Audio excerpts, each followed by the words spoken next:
as Columbo says, just one more thing. Can I get you to, I'll put the mic recording here and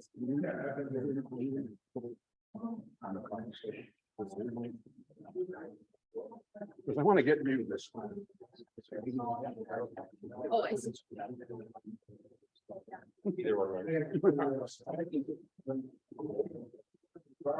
So.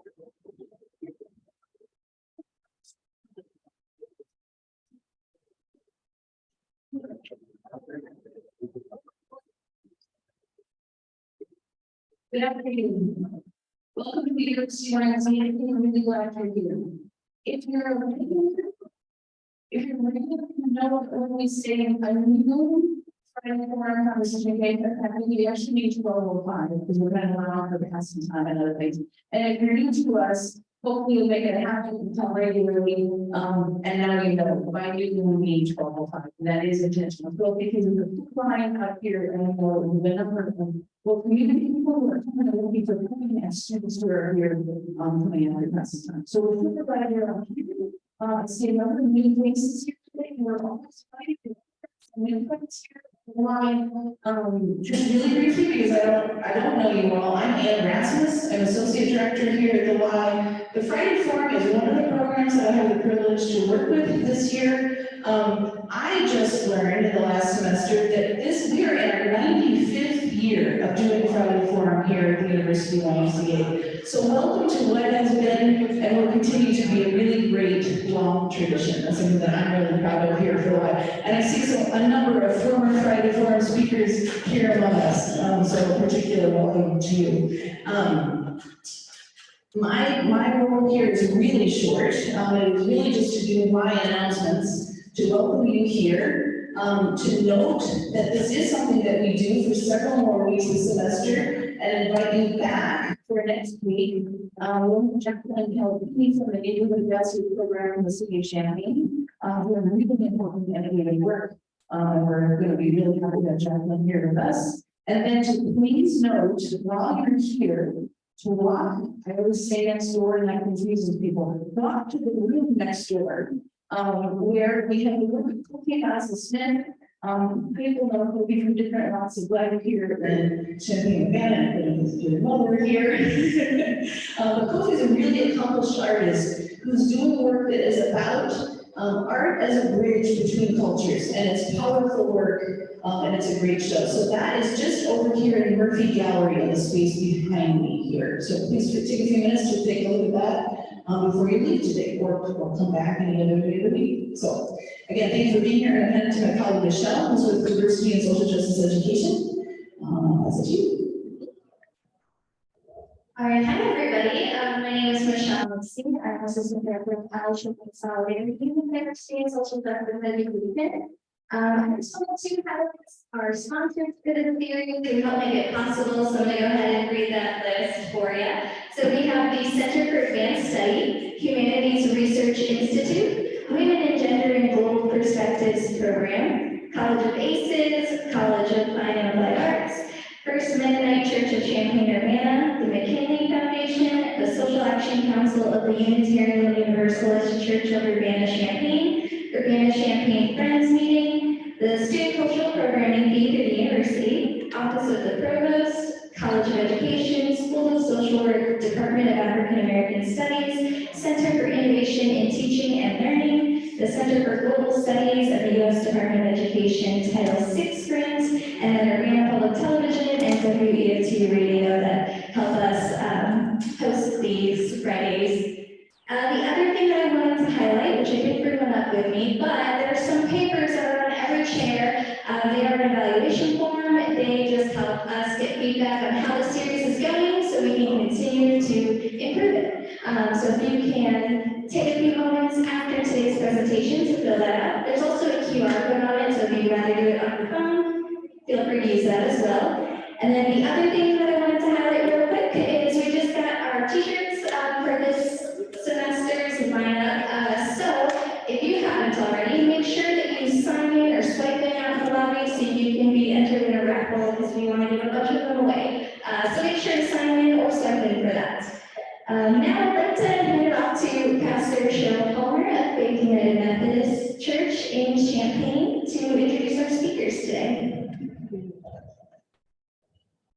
Thank you very much. I come actually as the soon to not be chair of the Interfaith Alliance of Champaign County, getting ready to pass it off to Michael Crosby. So I'm thrilled to introduce these two gentlemen to you.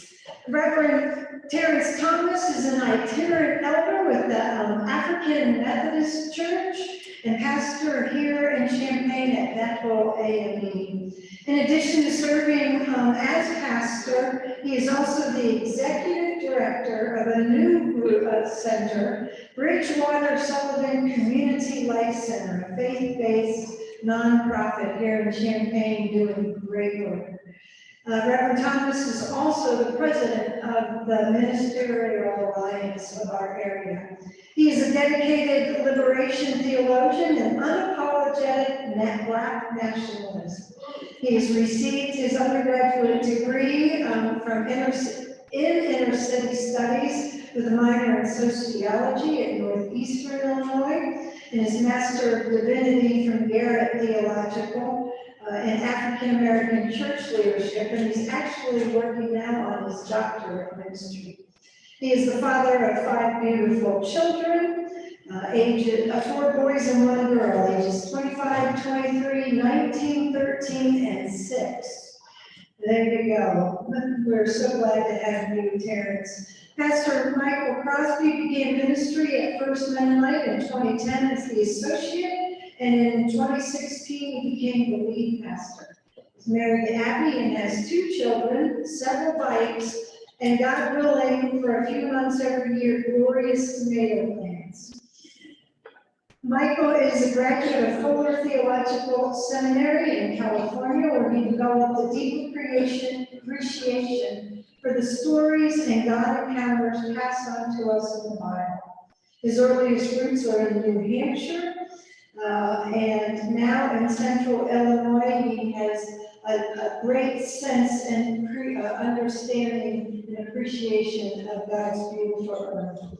He notes on his website that Jesus beckons us to a reality where never-ending love and faithfulness meet, and where justice and peace shall kiss. His vision is my hope that our lives together might be good news for the poor, release for the captives, sight for the blind, and freedom for the oppressed. And again, we are hoping to pass off leadership to him at the end of this year for the Interfaith Alliance of Champaign County. Will you welcome and affirm these 2 fine gentlemen?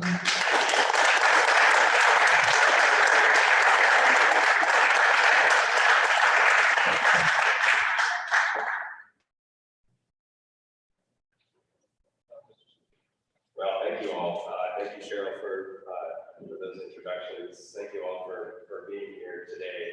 It's really an honor to be here with my colleague and friend, Pastor Terrance Thomas, and an honor to be a part of the ongoing conversation that turns out has been happening in this space for 95 years. So, so that's really a privilege. I don't take that lightly. Thank you to the University Y for hosting us in this conversation. Thanks to Ann Rasmus for inviting Terrance and I here, and also maybe making a bold move by giving an awful lot of latitude to 2 preachers with microphones. So apologies in advance, but not really. Thanks to the Interfaith and Ministerial Alliances too. These are the groups that we, 2 of the groups that we represent respectively up here, for our collective willingness to struggle, and of course to Pastor Terrance. So we're invited here today to talk about faith, race, and social justice, which should only take about 20 or 30 minutes, and then we'll each of us has experience together and separately organizing with multi-faith and multi-racial coalitions. We want to talk about some of those experiences, the challenges and the opportunities they present, what we're learning about our community and where we believe the future of this work lies. But before we get to that, I want to start with a little more about who I am and how I come to this conversation, and maybe offer a broader observation about the intersection of faith and race and get our conversation going. And we really are hoping that today you can see us seated here as a gesture of dialogue and conversation. We're hoping that this can be an opportunity even to ask other questions that we maybe haven't asked before or that we've asked before and are a little bit of a setup. But we hope that this is a conversation you'll hear and join in with us, and we will ask for your questions. So take some good notes and think about what you'd like to reflect on together. Just to say a couple more words about my own faith and my faith tradition. I'm here today, of course, as part of the longtime organizer with the Interfaith Alliance of Champaign County, this incredible network of faith leaders devoted to learning and connecting and to social justice across our community. And thanks to Pastor Cheryl, I see Rabbi Alan Cook out there and some others of you been part of that network. Being an effective part of an interfaith coalition, multi-faith work also demands a lot of clarity about representing one's own faith tradition. And so I want to start there simply by saying that I am a Mennonite. I've been a Mennonite since 2010, not the horse and buggy kind, if you know those Mennonites. I'm a pastor in the Mennonite church, which claims a part of the historic peace church witness, historically testifying to peace in times of war, among other things. As a Mennonite, I am also an heir to the Anabaptist tradition, which is its own talk, but essentially a revolutionary tradition of faith-based civil disobedience rooted in 16th century Europe. My faith in particular is centered on the teachings of Jesus. And I say that because what I want to say that's relevant for our conversation today is that this person, Jesus, is the center of my faith, was a brown-skinned Palestinian Jew who lived under military occupation and who was in fact executed by the state police. So my faith is directly relevant to this conversation about faith and race, and I suspect Pastor Terrance would say the same in our own context. These are the historical facts of my faith tradition. They're not the only ones, but they're critical to our discussion because to speak of social justice and faith in our society is for me always and inevitably also to speak about race, whether we do it out loud or not.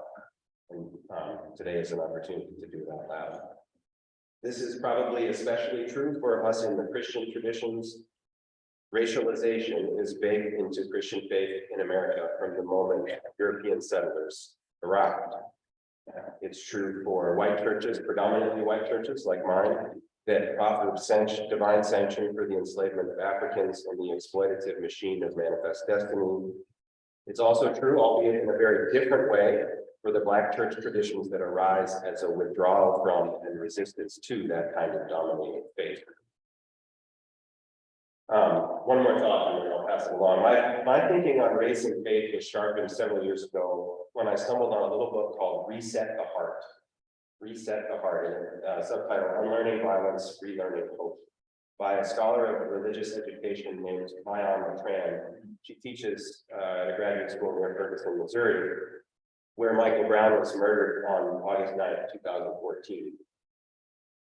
And in the wake of that experience, she writes, as faith leaders continue to rally and organize churches toward the enduring work of confronting the insidious violence of systemic social injustices in their own backyard, these leaders ran head-on into a familiar yet perplexing wall: the incapacity and unwillingness of their faith communities to respond with some form of faith-driven action. The incapacity and unwillingness of faith communities to respond with some form of faith-driven action. Latran's urgent questions grew out of the paralysis that she witnessed from so many communities of faith.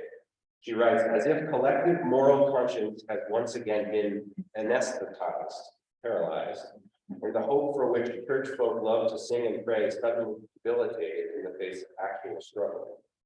If the churches that her faith community teaching, learning, and practice of faith is purportedly transformative, it can change us, then where is that faith when it is needed most?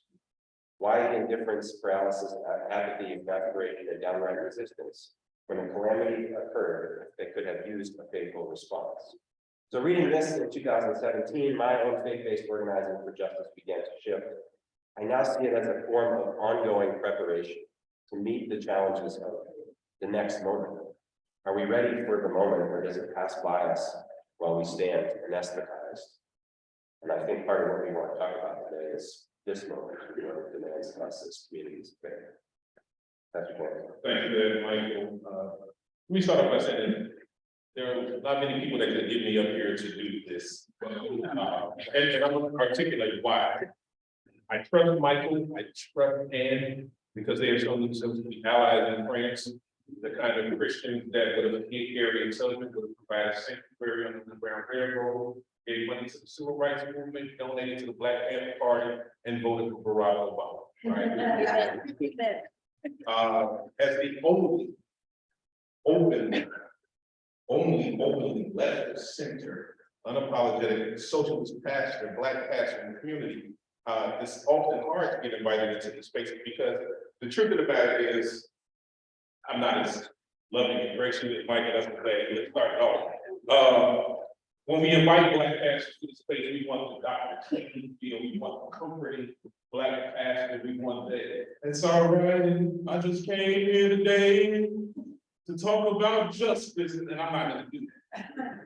I'm not gonna put it that bad. I'm Terrance Thomas, South Side of Chicago. My father was the bodyguard to Chicago's first Black mayor, George Washington, and the subsequent mayor, Eugene Sawyer, the vice president of the African American Police League, organization back when the police actually were something.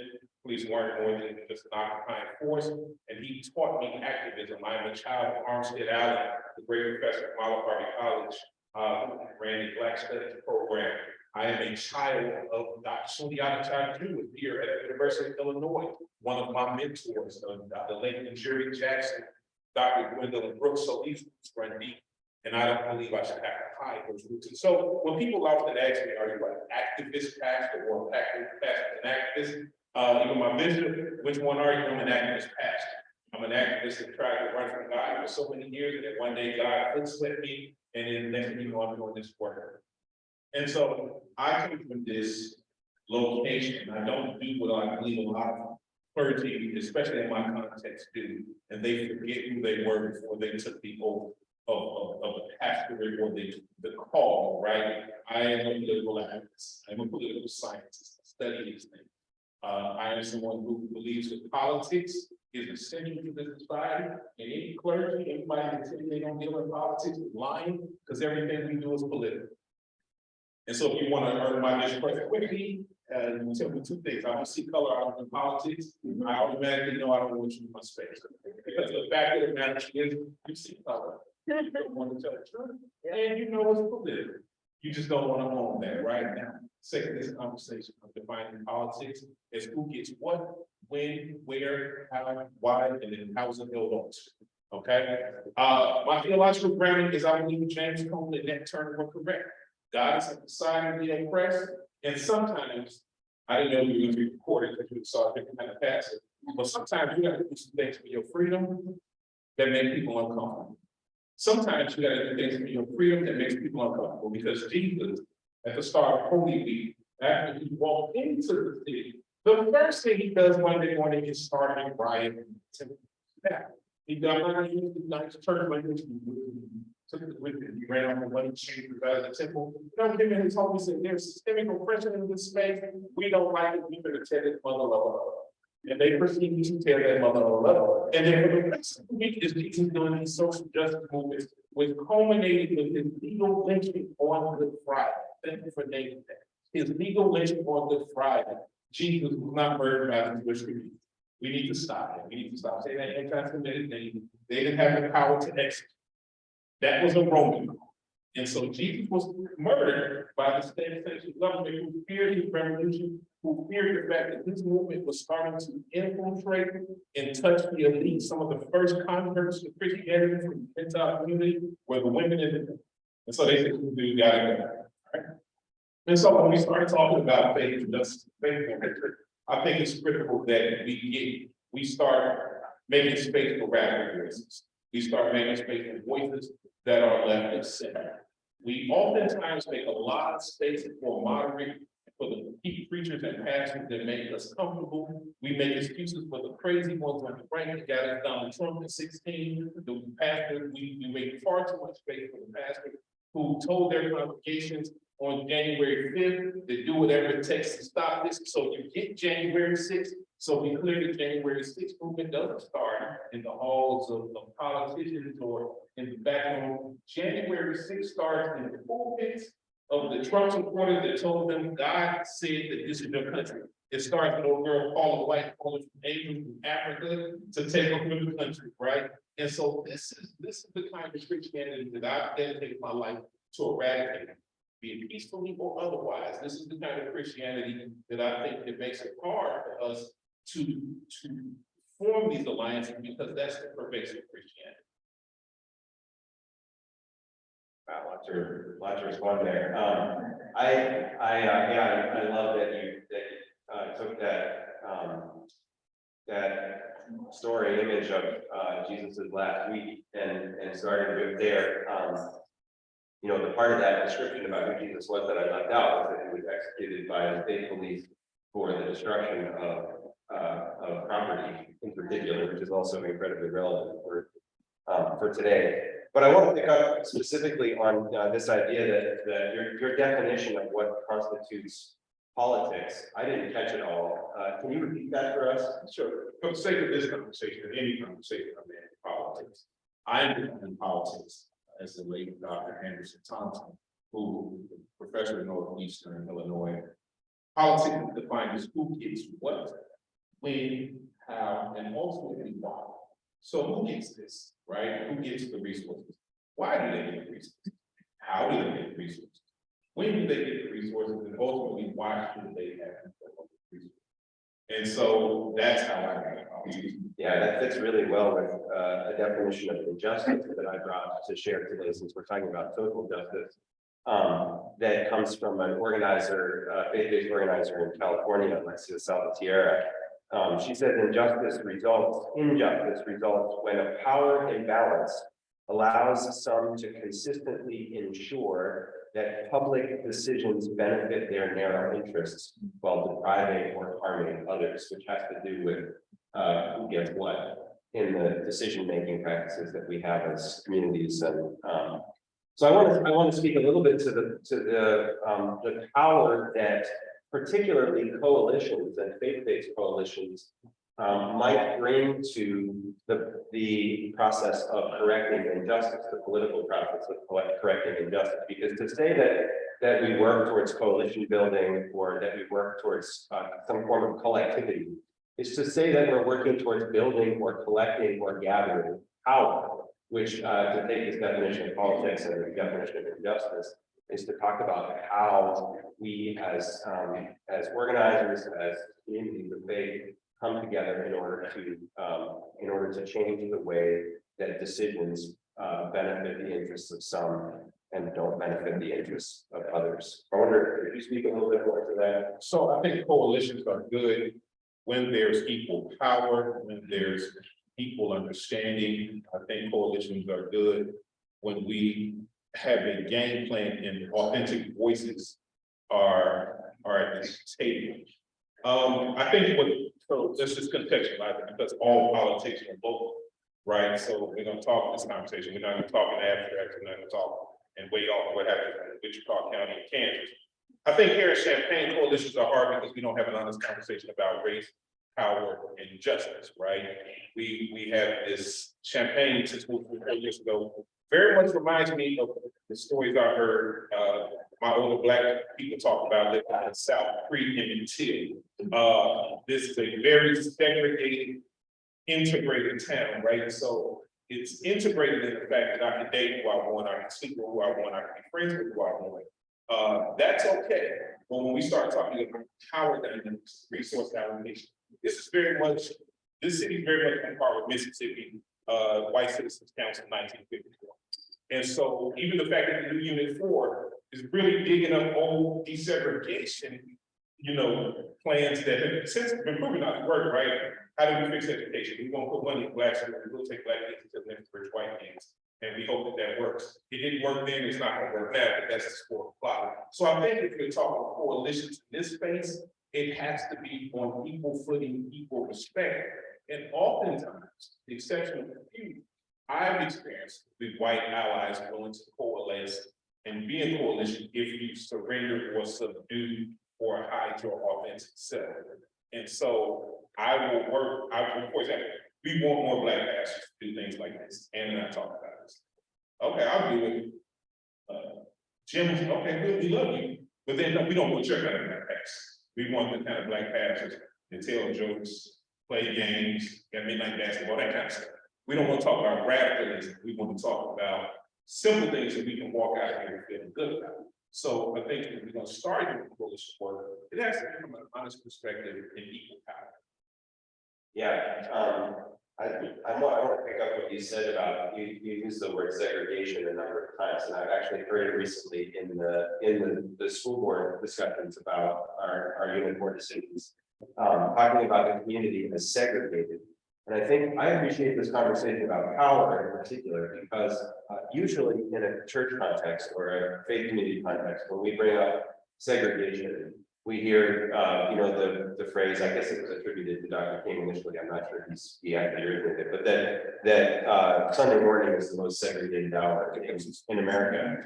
And that was he originated it, thank you. And I struggle with that statement because I think with all due respect for DEI, diversity, equity, and inclusion initiatives, I think too often they become excuses for maintaining the same power imbalance and requiring that people be in the same space.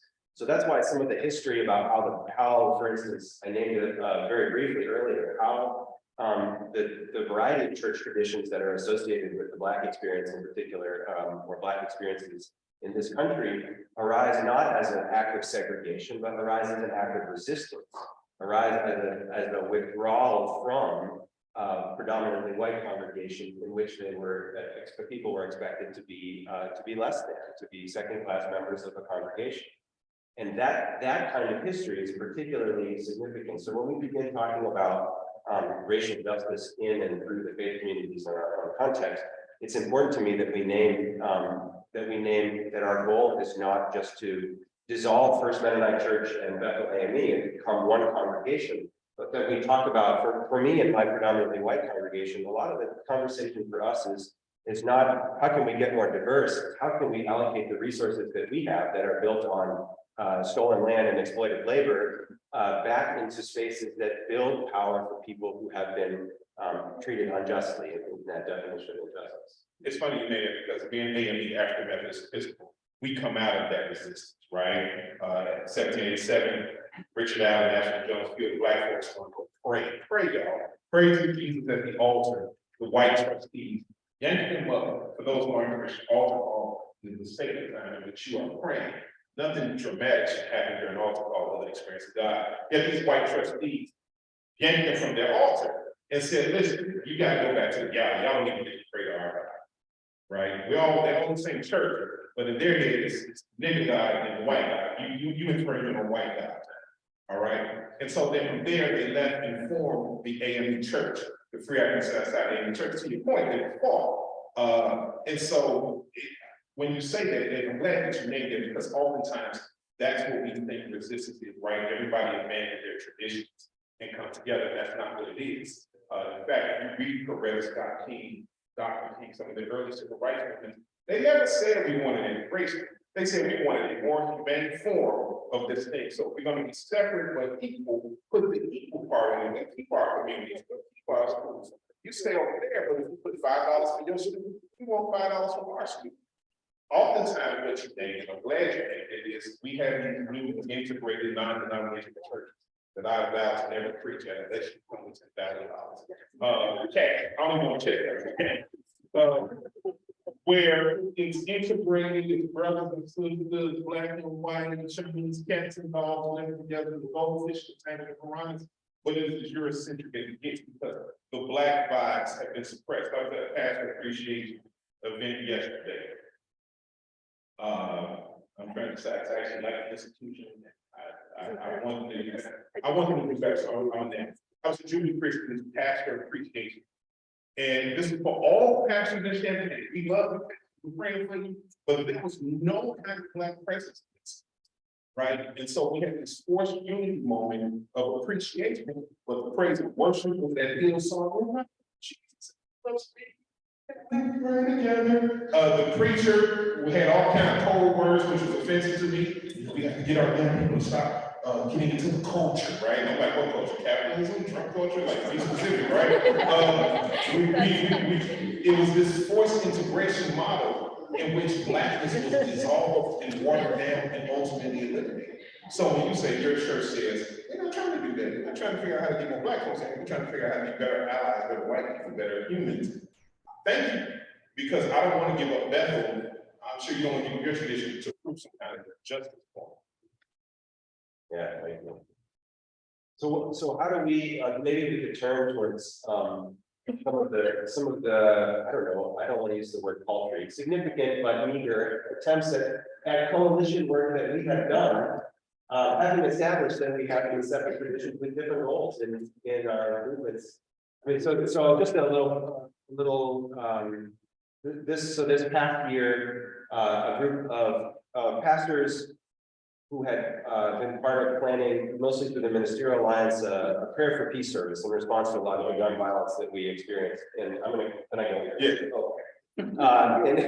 in the congregation. So back to my COVID years are all mixed up. A couple summers ago, we had a prayer for peace service. We called it 48 Hours of Peace, and there were prayers from 15 or 16 different faith communities around Champaign-Urbana. Bethel hosted the service, and the city got wind of it and asked us, what are you going to do next? And it turned into this sort of broader coalition of faith community leaders trying to address violence in our community, particularly gun violence in our community. And it had a lot of ups and downs, and maybe we'll get into some of those. But what I want to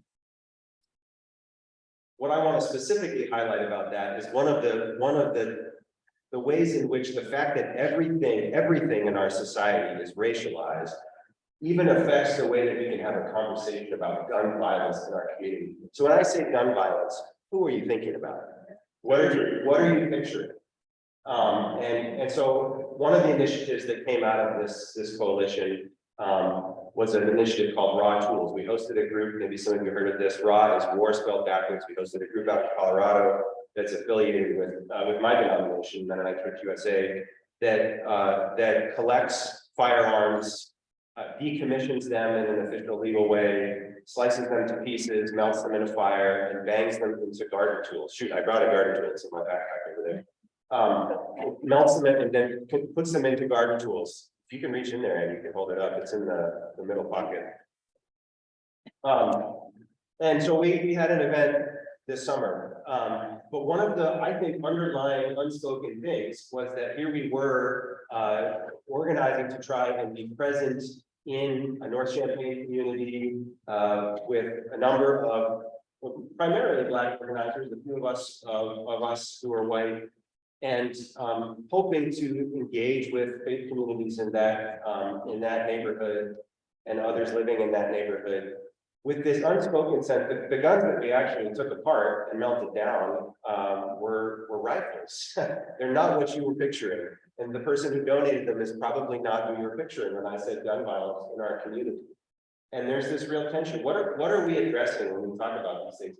Have we taken the conversation about violence to another level to talk about the way in which violence is part of the gun fetishization that's driven by a huge industry that makes their money off of assault rifles and actually profits from, gosh, there's another shooting yesterday, right, in Raleigh, North Carolina.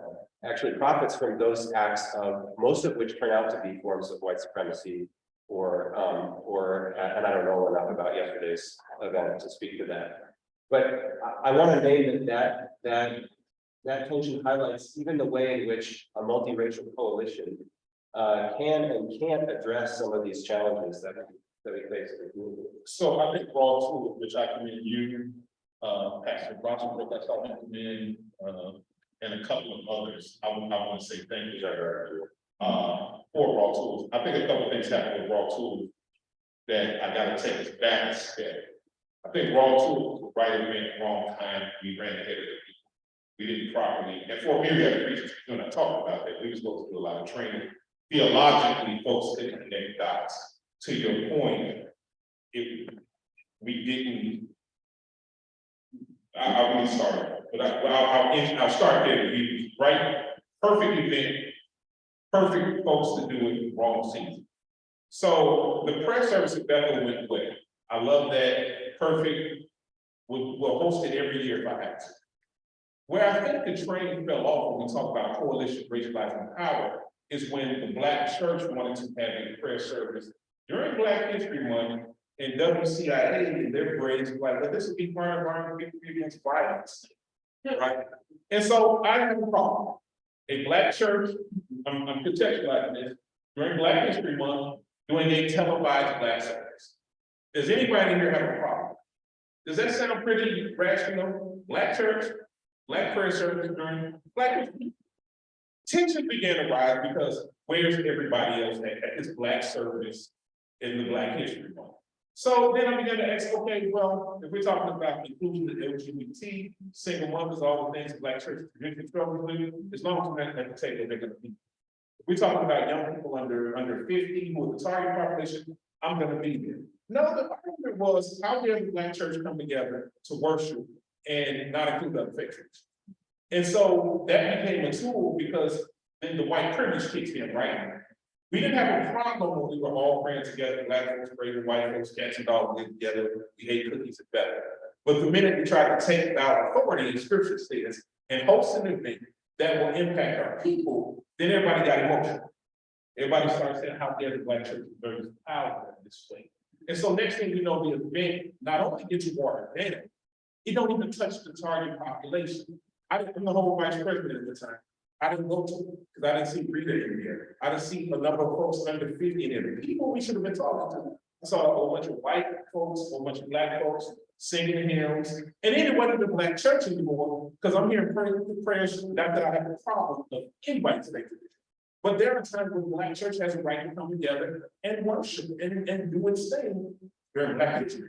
Like, I can see it, you saw like June, but this is Black History Month. We can't get Black History Month, y'all. And so when you talk about racialized power, I realize that some of the moderate whites, you know, I'm gonna go with the Black church. Why ever will the Black church come together? Well, can other people pray? Like, my faith tradition can't pray. Well, again, I think it's pretty much very centered in privilege because I see him, so I'm using it as that. I would never ask Rabbi during Rosh Hashanah, can I come and do the Lord's will? It's unthinkable to me because that's his faith tradition in his space for his community. And how dare I and then play a part? Well, if you really like Black people, you'll let me do this. He would have every right to punch me in the face. Like, and I know that's not his personality, but he would have every right to, you know, but this is my response to that. And so I think those kind of racialized politics begin to devalue and deconstruct our coalition. So by the time raw tools came, the ministerial position was, well, why? Because when we wanted to do our thing, we got forced. Because then the city was like, yeah, you got a morning, everybody get a prayer service. Well, what happened to the Black church service, right? What happened to our moment, which we had a right to, especially when, if according to the schedule, which everybody's saying, all of the violence happens in North Champaign. All of the violence happens in our community. And so when we started talking about raw tools, I think what happened was we didn't take a moment to heal from that. Healing is very important in this work. Michael and I disagree, but we always come back and have a healing conversation. Hey man, this is what I meant. I'm sorry. You know what, Michael? You know how I am. You know how to have some whiskey. I'm sorry about that. They love you, brother. Right? These are conversations, right? Hey, did I step on the toe? Hey man, was I a jerk? Like, we're very clear about our brotherly conversation. We didn't take a moment to do that. And so Tim is hustling and they're doing all this work. But the Black ministers, especially in the Alliance, they're still remembering a prayer service that got co-opted by white privilege. They're still remembering that. So then you come out there and do all the work and we get out there, it's all our white allies and none of our Black allies. The other thing I'm gonna lift up again, too, though, where I would challenge more Black ministers in the space, we have to move out of this conservative to moderate framework. Just because it ain't hyper-patriotic, just because it ain't always got a gospel, just because the blood-stained banner of Jesus ain't raised, don't mean it ain't Christian spiritual. But Raw Tool was probably the most Christian event I went to last year or this year. It probably was the most Christian event for a community that I went to, where they actually took scripture, plowed swords into plowshares, and made that. And so I would also push my people, hey man, y'all got to get out y'all box. Like, But the lesson for us is in those moments, we should have done healing and education. Yeah, I appreciate that. Just so we're really clear, my part in the story that Terrance just told was to ask the questions initially about who gets involved and who gets invited to speak at this prayer service. So we want to talk about white people putting their feet in our proverbial mouths and learning from a lesson about how easily this attempt to redistribute power can be co-opted, certainly unintentional, but that doesn't really matter at the end of the day. That's a perfect illustration of how it happens. So before you, I want to solve, because asking a clarifying question, right? Asking a question and saying, hey, just for clarity, who's in the room, is not the same as then operating out of privilege. You just want clarity. Let me say my learning there, this is really important for me. My learning about my privilege there was my ignorance to the way that asking that question, throwing it out into this space of this coalition space with not just multi-faith coalition, but a multi-political. We had representatives from the city in the United States who had their own unique relationships with Terrance's Ministerial alliance and the Black community. Me being ignorant of what happened when I asked the clarifying question, who would be anxious about what and what it would mean for my colleagues like Terrance was an exercise of privilege. I had no idea what the kinds of conversations that this would lead to simply by asking the question. So that is what I don't think that's solution. That is an exercise of privilege on the basis of my ignorance. I want to make sure we have a little time for questions, but I also want to put a question to you, and at this time I'll maybe take a stab at it too, but a non-violent stab at my very cool. So one of the things we talked about in conversation before today has to do with this moment. And we were talking about gun violence. We talked a lot about political and social history around race and faith. What is this moment? Maybe both within our community and more broadly for faith communities responding out of awareness of race and a desire for justice. What are we working on now, right now? So I think we're at the precipice. A red wave is coming to this community.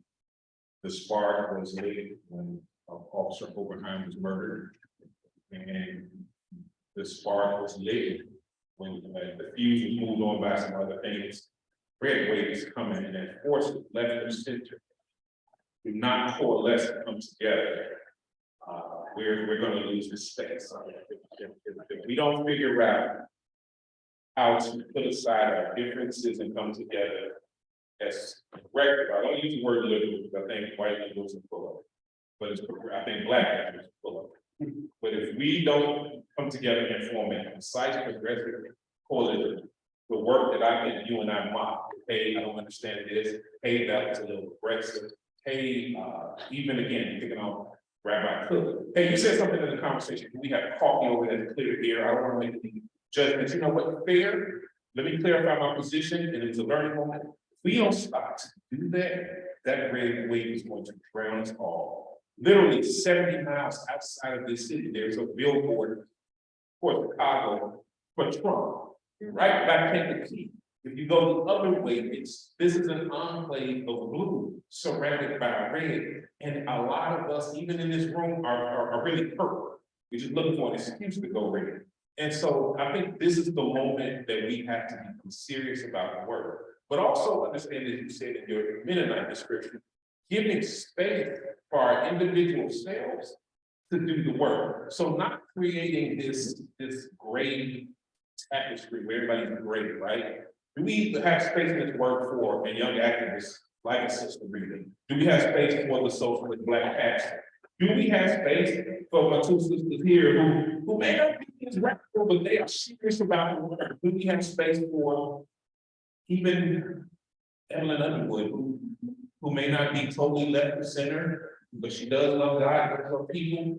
And so I think that that's critical for us, but it only happens with honest dialogue and understanding this space. Again, I'm not trying to get into this, I'm all at home. But I find that we don't have honest conversations in the Champaign-Urbana Rantoul community.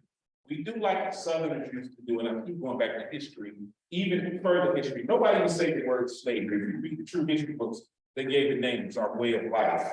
But to peculiar institution, just how we are. Nobody said that, hey, listen, this is crazy. Nobody stops and say, hey, listen, we shouldn't do this, right? So I'm ready to wait for somebody who does the work we do before to say this. America did this about 60 years ago and failed. So unless you're coming with a radical plan, you're gonna fail these kids again. I wish somebody would have said, I think we did as city council. We don't need more traffic in the job. We don't need more surveillance. We don't need troops. That's right. We don't need none of that, right? And so I think for the faith of pastors, those of us like me and you, it has to show up in our sermons. It has to show up in our sermons and our theology. We cannot talk progressive and power and liberation, and in our Sunday mornings, we do biblical sermons. We talk about everybody in heaven and God loves even different. Like we can't do that anymore, right? We cannot be double-minded, as my favorite traditional book of James is unstable in all our ways. We have to pick a side, and the side is clear. God sides with the oppressed. One of my favorite Bible books out of the Hebrew canon is Amos. For these sins and for more, I will punish you, right? After the Old Testament, the Hebrew canon is called our minor prophets, the books that you're passing on and talk about, etc., are about justice work. And so even Jesus, when he first came out of the wilderness, his first thing is to quote Isaiah and move forward. The Spirit of the Lord is upon me to set the free, give sight to the blind. It's in the year when you believe, right? So pastors who know better have to do better. And then, this is my last point, this is where it gets ugly. We can no longer afford progressive minded people. We're too nice. We think Nike blogs, tantrums, social media wins this war. No, this is also a war of ideas. And so we got things that we see. Now, I'm known as a hostile pastor. Yes, around my colleagues say, Reverend hostile, you know, I deal with it. No, I don't like your stuff. I call it your bad theology. I call it white supremacy in your church. Why do white people stand in your church? When we already know it, like, go watch that episode of the time. Get that picture. Like, why do white people stand in your church? Why are you still preaching right-wing evangelical theologies? And so we also got to stop being nice to our friends and family who have harmful and hurtful theology. They got to act the fool. Well, we got to say, cousin, that's ignorant. Don't say that. We got to say, bro, man, your politics are around in the church. And be bold in it, because our Lord and Savior is bold in it. He had no problem telling people what he called.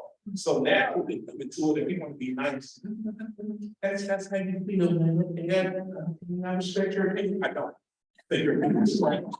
Maybe you need to read this. I don't know who gave you the church. How you got it. Like, we just got to get to that.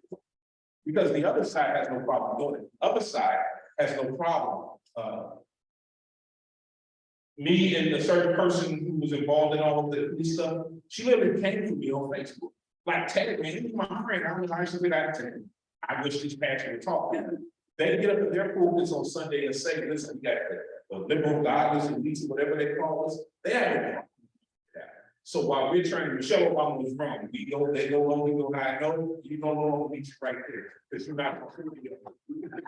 And so that's actually self-defense 101. When somebody you swinging high and they blow in on trick, you need so no, don't do that. Don't ever do that.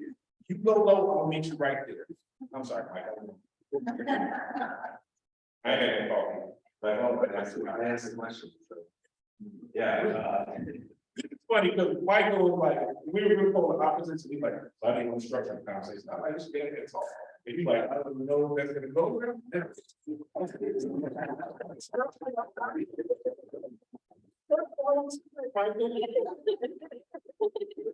Holy Spirit's written all over the pages.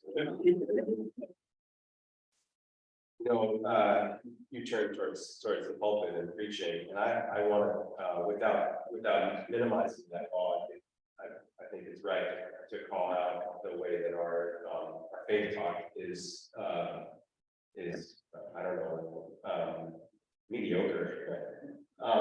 But I will say that when the search committee at my congregation 12 years ago asked me in an interview, if you were to lead a Bible study right now, what would you choose? And without even skipping a beat, I said the back, the minor prophet, I also want to say that for this particular moment, I think part of what we need, there's a lot of emphasis when we read the histories of movement building, histories of coalition, especially faith coalition. We have this sort of massive civil rights movements, hanging over that history in a good way. I don't mean that negatively. But we also tend to really focus on the streets. We focus on, I think we need less, in this moment, less pulpits and streets and more living rooms. Which is to say that so much of what we see, what comes to us, look, it's so easy to get on Twitter right now and say, I'm going to have a mass protest at such and such a place next Saturday. And a whole bunch of people are going to show up because they're really ticked off, right? That's really easy to do. What's really hard to do is start gathering people together in their living rooms, in a Sunday school class, if that's what you do, and saying, what are we going to do about this? And so much of these movements that we admire and look up to now and try to replicate, perhaps a little too much for our own good, because we have to have our own movements for our own day.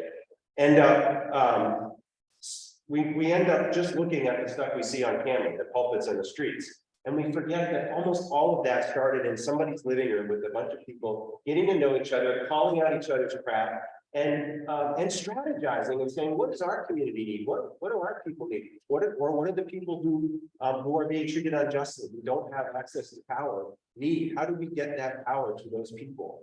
And that's how some of the movements that we admire so much, many of them faith-based, come to make significant change and transformation in our society possible. So that's my preaching point today. Because I despise activists, right? That's the term one of my scholar friends came up with.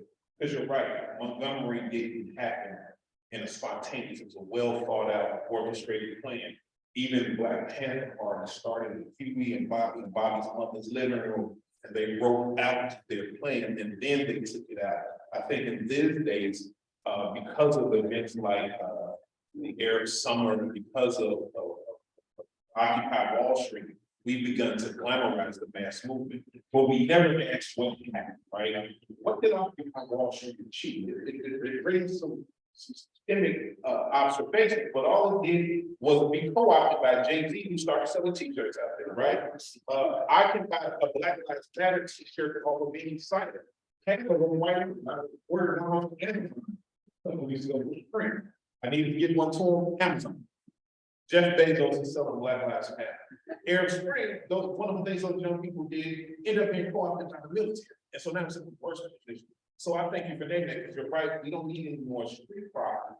We need critical thinkers, strategists. We need folks that understand dynamics, healing, all of that to do this work. So I would agree with you right there. But I think people are raising their hands to the tired here. All right.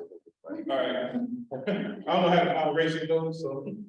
I want to jump in because there is a national call. Reverend Barber and the Poor People's Campaign have a national call to action tomorrow, which includes a march and rally in Springfield, and nobody knows about it. It's just amazing.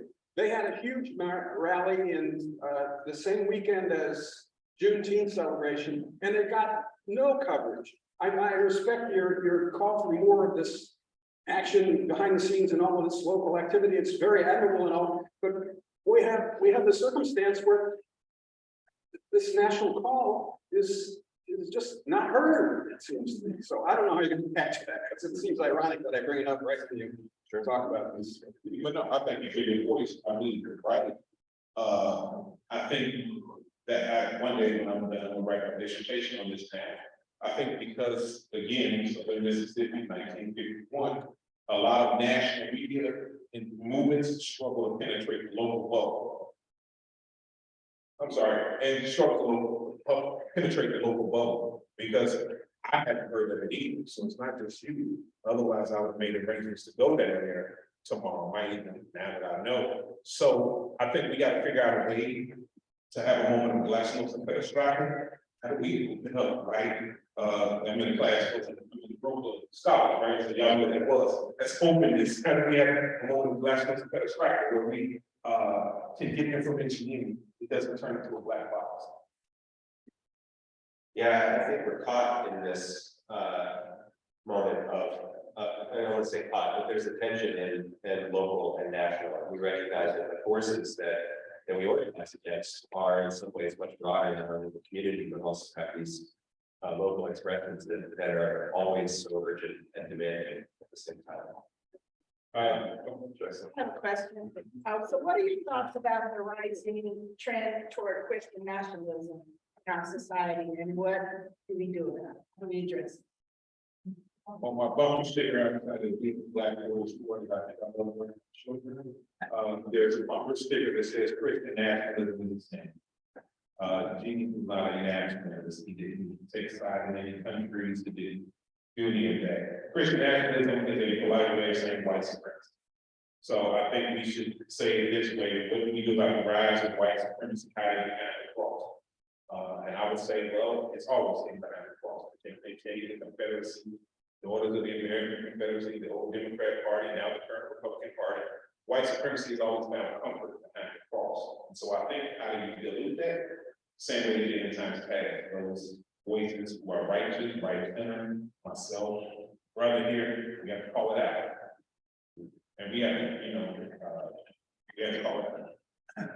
Yeah, thanks, Jason. And I wrote in my notes when I asked the question about this moment, the answer I wrote when I prepared this today was the realities of this moment are defined by unashamed public emergence, white Christian nationalism.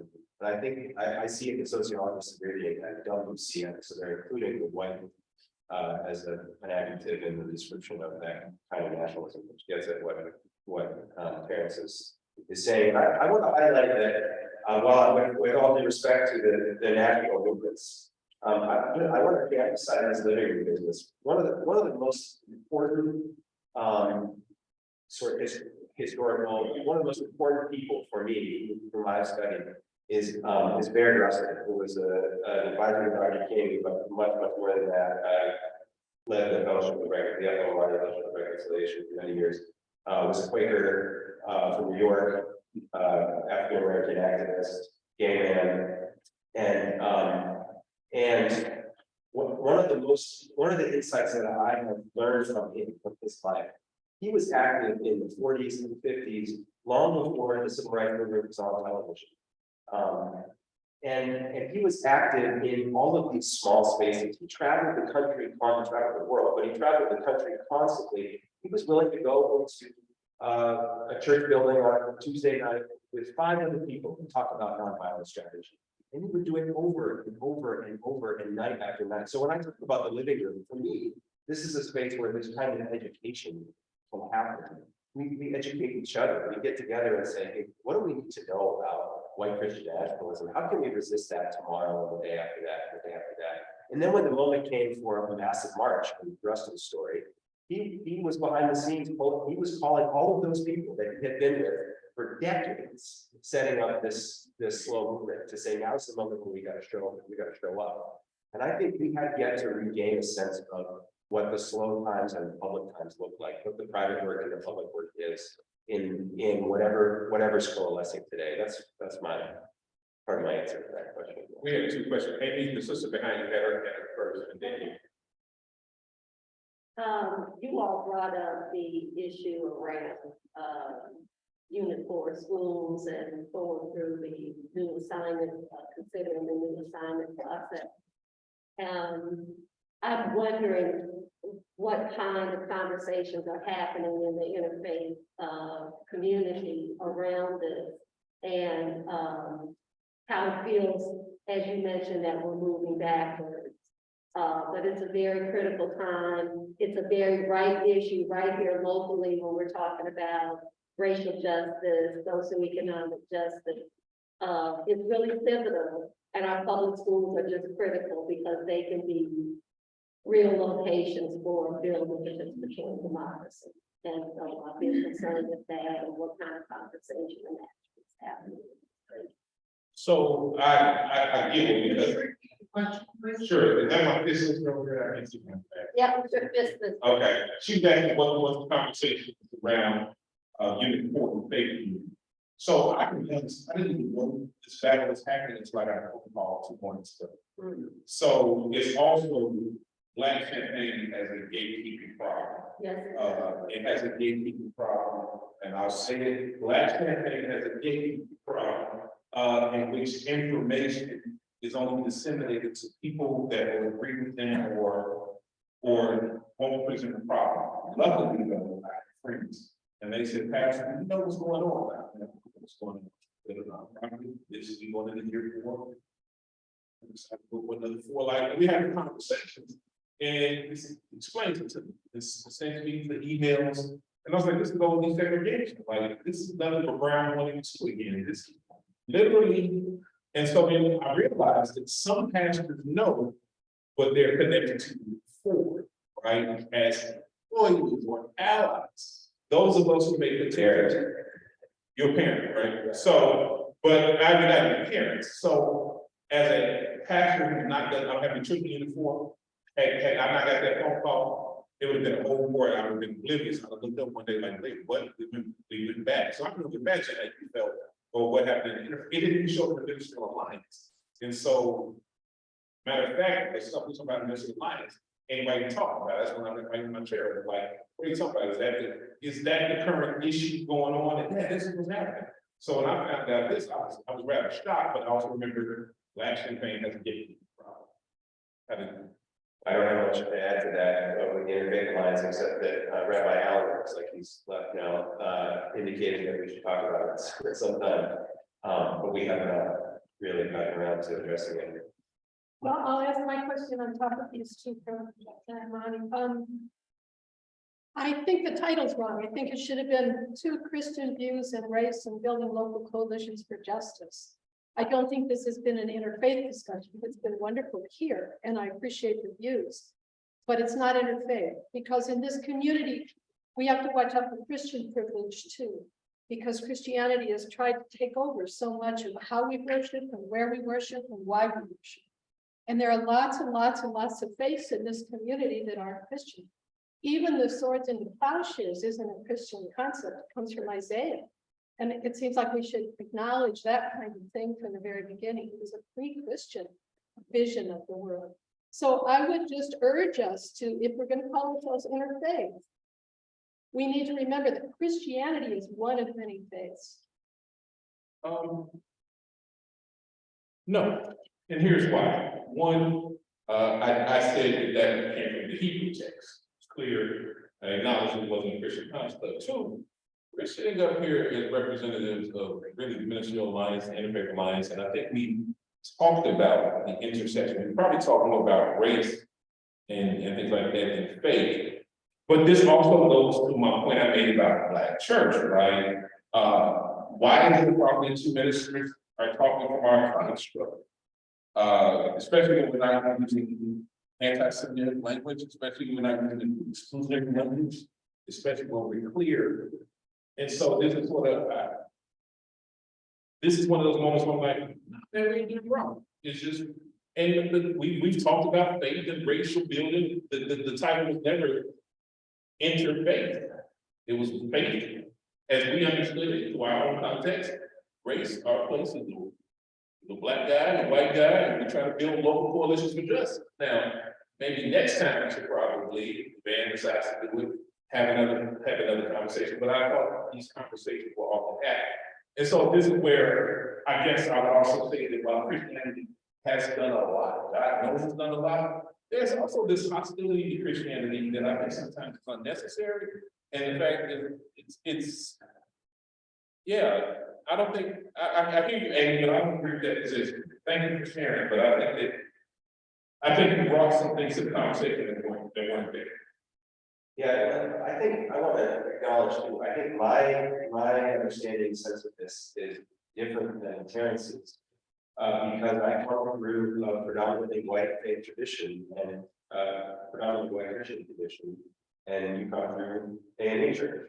And I think, and I go back to Frederick Douglass' distinction between the religion of the enslavers and the religion of the enslaved. And he says to the religion of the enslavers, which is in many ways the Christianity that I'm a part of, that I'm heir to, he says, I want nothing to do with your Christ. It has nothing to do with the Jesus I know.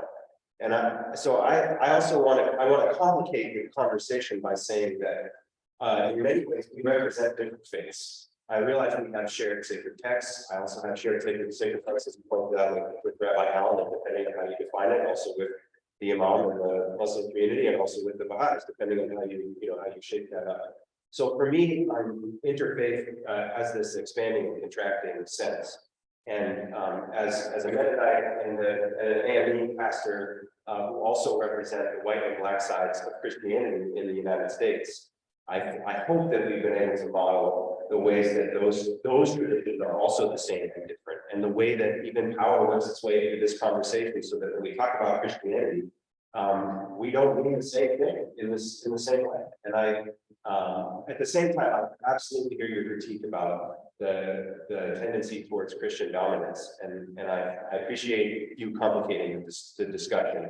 At the same time, I think I'm with you, Terrance. We're trying to represent that diversity, even in this. And I'll complicate it even further, because I think we should let that. Outside of Cheryl and Michael, not a lot of interest in the Black progressive family that want to be your friend from the Interfaith. So let's tell the truth, Sammy. That was my grandma would say. You invite the Black pastors to make you comfortable. That's I understand your point of view, but I don't know, man. We'll have to talk offline, and I think I'm sure with Michael and Cheryl.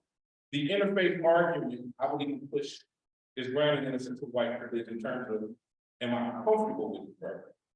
Right? Am I comfortable with my partner and colleague, Reverend Lesson said all the time? Ain't got to do this stuff. And so, with the exception of Cheryl, who are my dear friends, and when I like, let's name, if there's anybody with me, Michael and Cheryl, I'm doing it.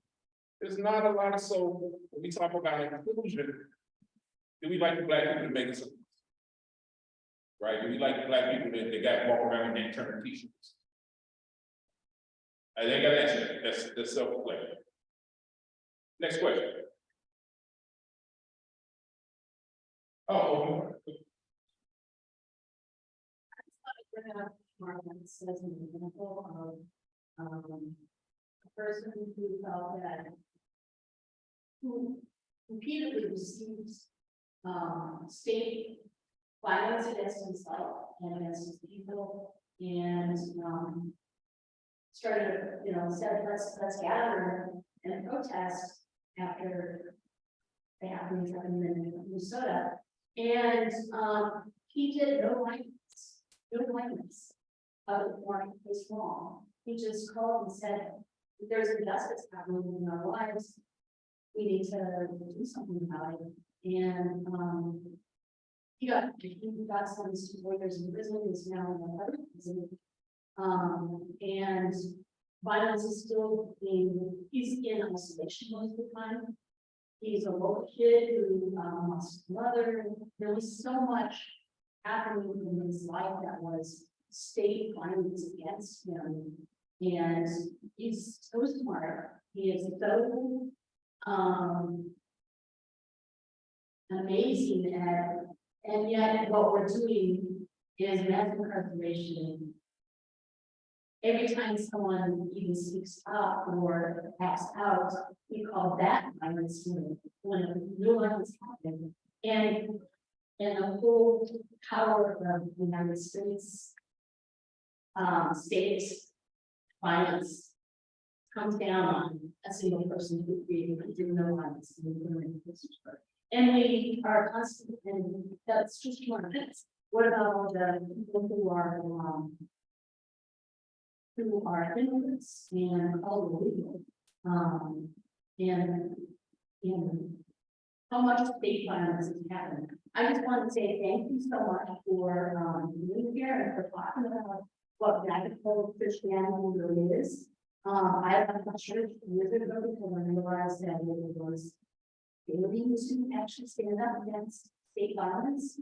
And I just want to say thank you for being outspoken and coming in front of people and being very well. thank you. But again, this is a creation, rather faith, that this happens to be Christian. Right. I probably in the spirit that we were to Buddhism, we probably be the same. Same time, because if you're justice centered, you're justice centered. That's what I tell people, your faith kind of magnifies who you are. Good or bad, it magnifies who you are. And so a lot of my faith training really took Christianity. I didn't talk about it, we didn't pull Bible, but I processed it here for a nation of Israel. My Bible gravity, where I learned scripture and learned the Bible scripture verse. I grew up Jehovah's Witness, right? That's a hell of a faith journey. So Jehovah's Witness, Nation of Islam, not denomination. And so with your own experience, they contribute to justice at different variations, but nonetheless to the full liberation of all God's people. And so I think that the tracking, which is important, is important. But I think that if the Mennonite Church disappeared tomorrow, Michael would still hear about this. Okay, so. Amen. Is that it? Any others? It's falling.